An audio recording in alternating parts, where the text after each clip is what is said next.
SSC के English series में आप लोगों का फिर से स्वागत है। Practice set 31। तो पहला है select the most appropriate meaning of the idiom to throw in the towel. तो to throw in the towel का मतलब होता है गिव अप करना, यानी हार मान लेना। Select the most appropriate synonym of the given word prudent. तो प्रूडेंट का सिनोनिम बताना है। तो प्रूडेंट मतलब होता है कि समझदारी से या सावधानी से काम लेना। तो क्या हो जाएगा उसका? कॉशियस, यानी सावधान। नेक्स्ट है जम्बल्ड सेंटेंसेस को तुम्हें लॉजिकल ऑर्डर में बिठाना है। तो पहले मतलब समझो क्या है। The new dam project was approved by the government, यानी जो नया डैम प्रोजेक्ट है, नया डैम परियोजना जो है, उसको सरकार ने मंजूरी दे दी है। It is expected to provide irrigation facilities to millions of farmers, यानी कि इससे जो है लाखों किसानों को सिंचाई की सुविधा मिलने की एक्सपेक्टेड उम्मीद है। However environmentalist have raised concerns about its impact. हालांकि जो एनवायरमेंटलिस्ट हैं, यानी कि पर्यावरणविद जो हैं, उन्होंने इसके प्रभाव को लेकर चिंताएं व्यक्त की। The project will begin construction next year, यानी कि वो जो परियोजना है वो अगले साल शुरू हो जाएगा। तो देखो सबसे पहले क्या होगा कि गवर्नमेंट जो है उसने मंजूरी दी है, ये सबसे पहले शुरुआत हो गई थी, ये तो ठीक है। इसके बाद क्या होगा कि इसका क्या है, इसका जो परियोजना का लाभ है, इसका क्या है कि उम्मीद मतलब कि इससे उम्मीद की जा रही है कि ये लाभ जो है किसानों को मिलेगा। तो पहले मंजूरी दे दी गई, उसके बाद उसका लाभ बता दिया गया। उसके बाद इसकी जो कंसिक्वेंसेज हो सकते हैं या फिर इससे जो कंसर्न हो सकते हैं, जो भी तुम्हारा नकारात्मक पक्ष जो है इसका, वो बताया जा रहा है। तो इसका पहले नकारात्मक पक्ष नहीं आएगा, पहले आएगा कि ये जो है प्रोजेक्ट अगले साल से शुरू हो जाएगा। देखो ऐसे कि नई बांध परियोजना को सरकार ने मंजूरी दे दी है, इससे लाखों किसानों को सिंचाई की सुविधा मिलने की उम्मीद है। हालांकि परियोजना का निर्माण अगले साल शुरू हो जाएगा। उसके बाद होगा कि हालांकि पर्यावरणविदों ने इसके प्रभाव के बारे में चिंताएं जताई है। क्योंकि अगर लास्ट में तुम ये लिखोगे कि परियोजना का निर्माण अगले साल तक शुरू हो जाएगा और उसके पहले तुम नकारात्मक पक्ष बनाओ, तो ये सेंस नहीं बन रहा है यहाँ पर। तो इसलिए ये सेंटेंस जो है वो पहले आएगा और हाउएवर वाला जो है, जो इसका नेगेटिव सेंस है, वो एकदम लास्ट में आएगा। तो हो जाएगा PQSR। PQSR है ऑप्शन में, तो ये रहा। नेक्स्ट है फिल इन द ब्लैंक।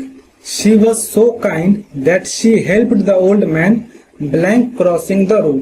तो देखो जब हेल्प वाला सेंटेंस आता है तो टू हेल्प के बाद आता है to help someone with something. तो क्या बोल रहा है कि वो इतनी दयालु है कि उसने उस ओल्ड मैन को, उस बूढ़े व्यक्ति को सड़क पार करने में मदद की। तो क्या हो जाएगा? तो ओल्ड मैन यहाँ पर क्या हो गया? समवन, और क्रॉसिंग हो गया समथिंग। तो to help someone with something, तो यहाँ पर आ जाएगा with. She was so kind that she helped the old man with crossing the road. Next है तुम्हारा वन वर्ड सब्सटीट्यूशन।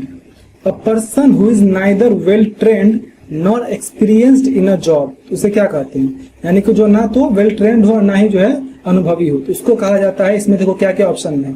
वेटरन मतलब होता है एकदम अनुभवी व्यक्ति। अमेचर मतलब होता है शौकिया, जिसको एक्सपीरियंस ना हो लेकिन बस वो करना चाहता हो। इसके बाद नोवाइस मतलब होता है नौसिखिया।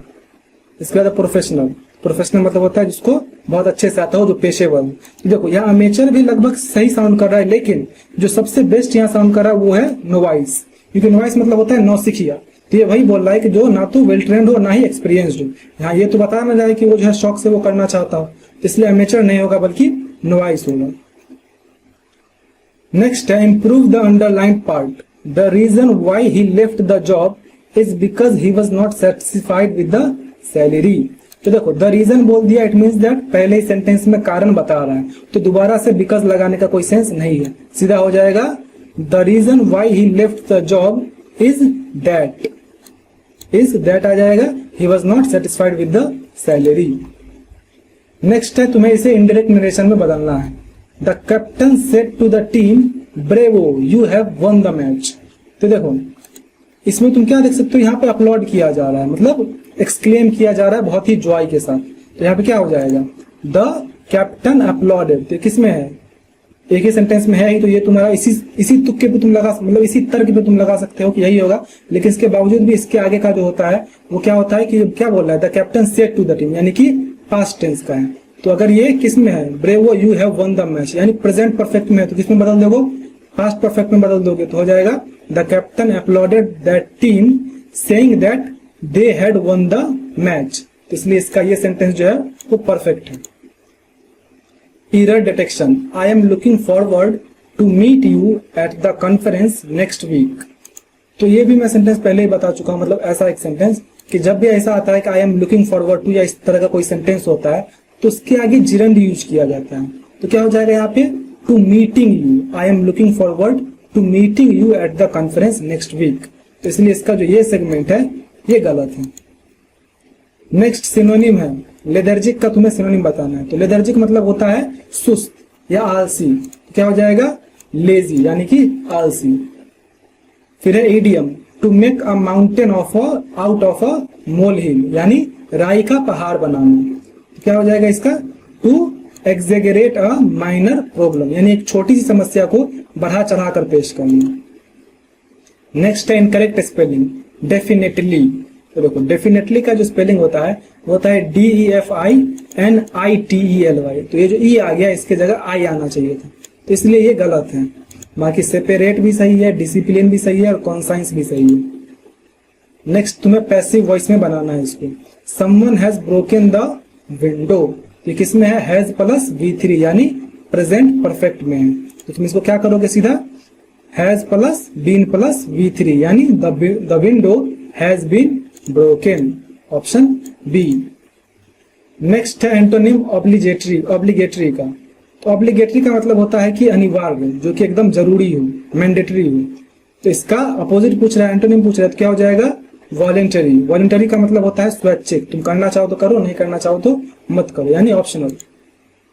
नेक्स्ट है error in sentence, if I had known about the event I would have attended it instead to go to the cinema. तो यहाँ पर भी जो है इन्फिनेटिव नहीं आएगा, यहाँ पर भी जिरंड ही यूज होगा। क्या हो जाएगा, इंस्टेड के बाद पहली बात तो ऑफ नहीं, इंस्टेड के बाद टू नहीं लगता है, इंस्टेड के साथ ऑफ लगता है। तो क्या हो जाएगा, instead of going to the cinema. इसलिए इसका जो ये सेगमेंट है, ये सेगमेंट ये गलत है। अब है fill in the blank, he was so ashamed blank his mistake that he could not look anyone in the eye, यानी कि वो बहुत ज्यादा शर्मिंदा था अपनी गलती की वजह से, इसलिए वो किसी के भी आंखों में नहीं देख पा रहा था। तो देखो ही वॉज सो अशेम्ड, तो अशेम्ड के साथ जो है क्या लगता है, ऑफ लगता है। तो यहाँ पर सीधे साधी ऑफ आ जाएगा, he was so ashamed of. Ashamed के साथ ऑफ प्रीपोजिशन ही लगता है। One word substitution, a group of Lions यानी शेरों के समूह। तो शेरों के समूह को क्या कहते हैं, तो प्राइड कहते हैं। प्राइड जो है मतलब घमंड वाला ही स्पेलिंग होता है, लेकिन प्राइड जो है वो शेरों के समूह को भी कहते हैं। इसके अलावा हर्ड जो है HERD, इसका मतलब होता है मवेशियों का झुंड। मवेशी मतलब गाय भैंस बकरी ये सब। इसके अलावा पैक, पैक मतलब होता है कुत्तों या भेड़ियों का झुंड। जैसे तुमने ये अगर द ओरिजिनल्स या फिर द वैम्पायर डायरीज देखी होगी, इसमें बोलते हैं ना कि I am heading straight to my wolf pack, यानी कि मैं अपने पैक की तरफ सीधा जा रहा हूँ। तो उन लोग का जो पैक होता है, जो भेड़ियों का पैक, उसी को मतलब भेड़ियों के समूह को ही जो है उसका पैक कहा जाता है। फिर है स्वर्ण, तो स्वर्ण मतलब होता है कीड़ों का झुंड। नेक्स्ट है एंटोनिम वेनरेट का। तो वेनरेट का मतलब क्या होता है, वेनरेट का मतलब होता है बहुत सम्मान करना, बहुत मतलब पूजा टाइप करना, बहुत उसको जो है दिल से मानना। तो इसका तुम्हें एंटोनिम पूछ रहा है, तो क्या हो जाएगा, डिसडेन। डिसडेन मतलब होता है तिरस्कार करना, बेइज्जत करना टाइप ऑफ। तो वर्शिप मतलब तो पूजा करना ही होता है, वो तो होगा नहीं, तो डिसडेन हो जाएगा। नेक्स्ट है इनकरेक्ट स्पेलिंग, इसमें से कौन सा है, तो मिलेनियम सही है, एक्नॉलेज भी सही है, रेकमेंड डबल एम है सही है। फिर एग्जिस्टेंस, देखो एग्जिस्टेंस मतलब होता है कि उसकी उपस्थिति या फिर उसका क्या बोलते हैं, जो चीज एग्जिस्टेंस मतलब एक तरह से उपस्थिति समझो, जो चीज मौजूद हो। तो एग्जिस्टेंस जो है उसकी स्पेलिंग होती है EXISTENCE। तो ये जो ए आ गया, ए की जगह ई आना चाहिए था, इसलिए ये इनकरेक्ट है। नेक्स्ट है एक्टिव वॉइस में तुम्हें बदलना है, the poem was written by my friend. तो इसका तुम जब एक्टिव वॉइस लिखोगे तो क्या लिख दोगे, द पोयम और माई फ्रेंड को आपस में बदल दो, और वॉज प्लस V3 है तो डायरेक्ट V2 ला दो। तो my friend wrote the poem। Next है idiom, to kick the bucket. तो टू किक द बकेट का मतलब होता है मर जाना, यानी टू डाई। अब है तुम्हारा मेन कंप्रेहेंशन, 5 क्वेश्चन इसके होंगे, तो पहले पढ़ के देखो। The importance of physical exercise for maintaining a healthy life can not be over stated. Regular physical activity helps in controlling weight, reducing the risk of heart diseases and improving mental health. It releases endorphins which are natural mood lifters and can help in combating stress and anxiety. While modern life often limits the time available for exercise, even a small amount of daily activity such as a brisk walk or cycling can make a significant difference. It is a vital component of a holistic approach to well-being. अब देखो question क्या क्या है। पहले तो मैं 5 question दिखा दे रहा हूं, तुम पहले खुद बना लो, ज्यादा बेटर है। अब मैं बनाना शुरू करता हूं। क्या है? According to the passage what is the benefit of regular physical activity. तो यहाँ पे क्या बताया है? Regular physical activity helps in controlling weight, reducing the risk of heart diseases. तो क्या हो जाएगा? इंक्रीज तो नहीं कर रहा, डिक्रीज करता है। इंप्रूविंग मेंटल हेल्थ, हाँ तो पहला का तो ये हो जाएगा इंप्रूविंग मेंटल हेल्थ, यानी मानसिक स्वास्थ्य में सुधार करता है। नेक्स्ट है based on the passage what chemical is release during exercise that acts as a mood filter. तो इंडोर्फिन्स करता है, मुझे तो याद है, अगर तुम्हें नहीं भी याद है तो यहाँ पर देख लो, लिखा हुआ है it releases endorphins which are natural mood lifters. यहाँ पे क्या आ जाएगा? इंडोर्फिन्स। नेक्स्ट है तुम्हारा which word in the passage is a synonym for vital. तो वाइटल का क्या मतलब होता है? वाइटल मतलब होता है महत्वपूर्ण। अब इसमें से तुम पैसेज देखने की जरूरत नहीं, इसी में देख लो। अनइम्पोर्टेंट मतलब जो महत्वपूर्ण ना हो, ट्रिवियल, एसेंशियल या ऑप्शनल। तो देखो एसेंशियल मतलब होता है आवश्यक या महत्वपूर्ण, तो वही वाइटल का सिनोनिम हो जाएगा। नेक्स्ट है what does the author suggest about exercise in modern life. तो वो क्या सजेस्ट कर रहा है? तो देख लो यहाँ पर, देखो while modern life often limits the time availability for exercise, even a small amount of daily activities such as brisk walk or cycling can make a significant difference। यानी कि जो रोज का अगर तुम कुछ करते हो, कुछ थोड़ा बहुत एक्सरसाइज कर लेते हो, तो वो भी जो है बहुत ज्यादा हेल्पफुल रहता है। तो देख लो ऑप्शन में क्या है? It is impossible to find time, only intense workout, even a small amount. ये देखो even a small amount of daily activity is helpful, तो यही हो जाएगा इसका। नेक्स्ट है what is the main idea of the passage. तो ये पैसेज क्या कहना चाह रहा है? तो ये passage modern life prevents people from exercising, तो नहीं। Exercise is the only way to be healthy, तो नहीं। The benefits of exercise for a